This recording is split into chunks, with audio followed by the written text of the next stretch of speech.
David is 61. He has worked for nearly 4 decades. His mortgage is paid off. His children are financially independent. His portfolio sits at $950,000. He can retire next year at 62, or he can continue working until 67. 5 years. That's how he frames it. It's only 5 years. But what do 5 years actually change? Over the next 25? Here's his structure. If he retires at 62, he expects Social Security of roughly $2,200 per month.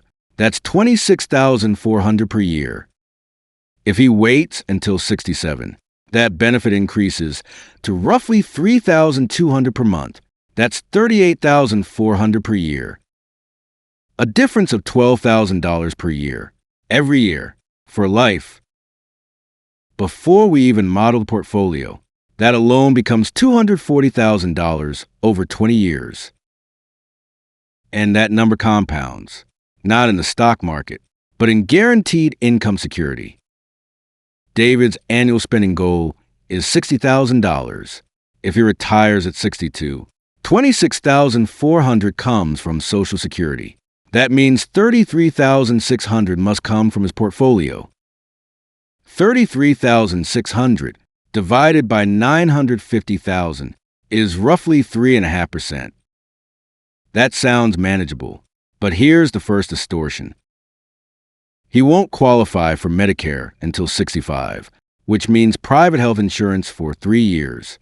Conservatively, $12,000 to $18,000 per year. Let's assume $15,000. Now his required portfolio withdrawal becomes $33,600 plus $15,000, $48,600. That pushes his effective withdrawal rate above 5% in the first 3 retirement years. That is not a catastrophic number, but it is structurally different from 3%. Now compare that to retiring at 67. If David continues working, he does not touch his portfolio for 5 years. It continues compounding at 5%. $950,000 at 5% for 5 years becomes roughly $1,212,000. And his Social Security increases to $38,400 per year. Now to reach $60,000 in spending, he needs only $21,600 from portfolio. $21,600 divided by 1.2 million is under 2%. That is not just a small improvement. That is structural reinforcement. So before we project anything long-term, the decision at 62 versus 67 changes. Guaranteed income floor, early withdrawal rate, healthcare burden, portfolio growth runway. By minute 3, the distortion is already visible, but it becomes much clearer when we move 10 years forward. Let's move David forward 10 years. Assume a conservative 5% annual return, inflation at 3%, healthcare inflation at 5%. First, scenario A, retire at 62. He begins withdrawing nearly $49,000 per year for the first 3 years due to healthcare costs. After 65, Medicare reduces that burden. Withdrawals fall slightly. Over 10 years, with steady 5% returns, his portfolio at age 72 would sit near approximately $840,000. That is assuming no major market downturn. Now, scenario B, retire at 67. He works 5 additional years. His portfolio compounds to roughly $1,212,000 before withdrawals even begin. From age 67 to 72, he withdraws only about $21,600 annually. Under the same 5% assumption, his portfolio at 72 would be approximately $1,100,000. Pause and observe that $840,000 versus $1,100,000. That is already a difference approaching $260,000. And we are only 10 years into retirement. But steady returns are rarely reality. So let's introduce mild stress. Assume in David's first retirement year at 62, the market declines 10%. Instead of growing 5%, 950,000 becomes 855,000. He still withdraws nearly 49,000. That locks in a deeper, early drawdown. Under this mild downturn scenario, his 10-year portfolio could fall closer to $750,000. Compare that to the 67 path. If markets decline during the 5 years he is still working, he is not withdrawing from the portfolio. The decline hurts less structurally because compounding time remains intact. By 72, even with a mild downturn early on, the 67 path could still sit near $1 million. Now the divergence becomes more severe, 750,000 versus 1 million. A $250,000 difference by age 72. This is not because of higher investment returns. It is because of lower early withdrawal pressure, higher guaranteed income, continued compounding. The 5-year delay did not just add 5 years. It reshaped the first decade. And here is where structural drift begins. If David lives at 85 or 90, the gap does not shrink. It widens. Because compounding differences accelerate over time. Now consider something subtle. At 72, both versions of David may feel financially stable. Neither appears broke. Neither is panicking. But one version has margin. The other has vulnerability. That difference is invisible in the first few years, but it becomes structural by year 10. And this is before we even account for taxes, inflation acceleration, or longevity risk. Before moving to 15-year projections, consider this. If you experience a 10% decline in your first retirement year, would you rather face it with a 5% withdrawal rate or a 2% withdrawal rate? That decision changes the trajectory. And by minute 10, we begin to see where. Let's move David forward another 5 years. Age 77. 15 years after choosing 62. 10 years after choosing 67. Under steady 5% returns and 3% inflation. Scenario A, retire at 62. Portfolio likely sits near approximately $700,000. Scenario B, retire at 67. Portfolio likely remains closer to $950,000 to $1 million. The divergence is now approaching $300,000. But the portfolio is only part of the equation. Now, consider cumulative Social Security income. At 62, David locked in $26,400 per year. At 67, he receives $38,400 per year, $12,000 difference annually. Over 15 years of retirement income, that becomes roughly $180,000 in additional guaranteed payments. And because Social Security adjusts for inflation, that higher base compounds upward each year. The 67 decision does not just preserve portfolio value, it increases lifetime income floor. Income floor reduces reliance on markets. Reduced reliance lowers vulnerability. Vulnerability reduction preserves confidence. Now let's layer healthcare inflation. We assumed 5% healthcare growth.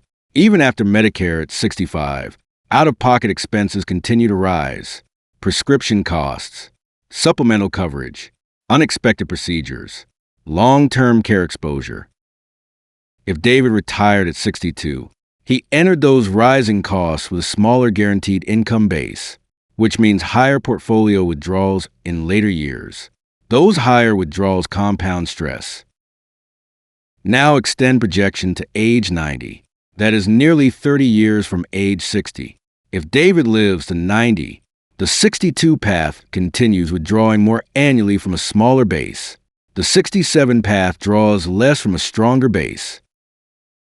Under conservative modeling, the divergence by age 90 can exceed $300,000 in combined portfolio and income difference. And that estimate assumes No catastrophic events. No severe downturn. No extreme healthcare shock. It assumes moderate stability, which means the structural difference comes from math, not crisis. Pause here. If you expect to live into your late 80s or early 90s, does 5 years of early retirement still feel small? Or does it begin to look like a structural trade-off? Now introduce tax layering. At 62, higher withdrawals may push taxable income upward. That can influence marginal bracket positioning, capital gains realization, future Medicare premium thresholds. Higher taxable withdrawals early may reduce flexibility later. The 67 path often allows lower taxable distributions in early retirement, which preserves bracket control. Tax efficiency compounds quietly, just like withdrawal pressure. And compounding quiet differences over 25 years creates visible outcomes. By age 90, the question is no longer, did I enjoy 5 extra years? The question becomes, did I preserve long-term structural security? And that is where the $300,000 difference emerges, not from panic, from drift. By age 77, both versions of David may appear financially stable. Neither is facing collapse. Neither is in crisis. That is what makes this decision subtle. The 62 path does not look reckless. It simply operates with thinner margins. Higher early withdrawals, lower guaranteed income, greater sensitivity to market swings, more dependence on portfolio performance. Over time, that dependence becomes psychological weight. The 67 path, in contrast, operates with a stronger income floor, higher Social Security, lower portfolio reliance, greater flexibility during downturns, more resilience if healthcare costs accelerate. Confidence in retirement often comes from stability, not from net worth alone. Now consider longevity. If David reaches 85, the difference is noticeable. If he reaches 90, the difference becomes structural. The early retirement path must withdraw more for longer. The later retirement path draws less from a larger base. Compounding magnifies the spread. That is how a 5-year timing decision evolves into a $300,000 structural difference. This is not about maximizing dollars. It is about minimizing vulnerability. So, what are the practical decisions here? First, before choosing a retirement age, calculate your Social Security break-even age. Understand how long you must live for delayed benefits to outperform early claiming. Second, model your first 5 retirement years under a mild downturn scenario. Do not assume stable returns. Early volatility changes outcomes more than late volatility. Third, include healthcare bridge costs explicitly if retiring before Medicare. Do not treat those years as neutral. Fourth, compare lifetime guaranteed income, not just portfolio size. A higher income floor reduces reliance on uncertain returns. Fifth, consider phased retirement instead of binary choice. Working part-time may preserve compounding without fully delaying lifestyle freedom. Now return to the central question. Is retiring at 62 wrong? Not necessarily. But the real comparison is not emotional. It is structural. What did 5 years change by age 90? Under conservative modeling, it changed guaranteed income. It changed withdrawal pressure. It changed portfolio resilience. And it changed long-term vulnerability by approximately $300,000. That is the ledger, calm, measured, mathematical. So here is a final decision-based question. If 5 years of earlier freedom cost you $300,000 of structural security over 25 years, would you still choose 62? Or would you reconsider the trade-off? That decision defines more than a retirement date. It defines your financial trajectory. And that is what this analysis was designed to reveal.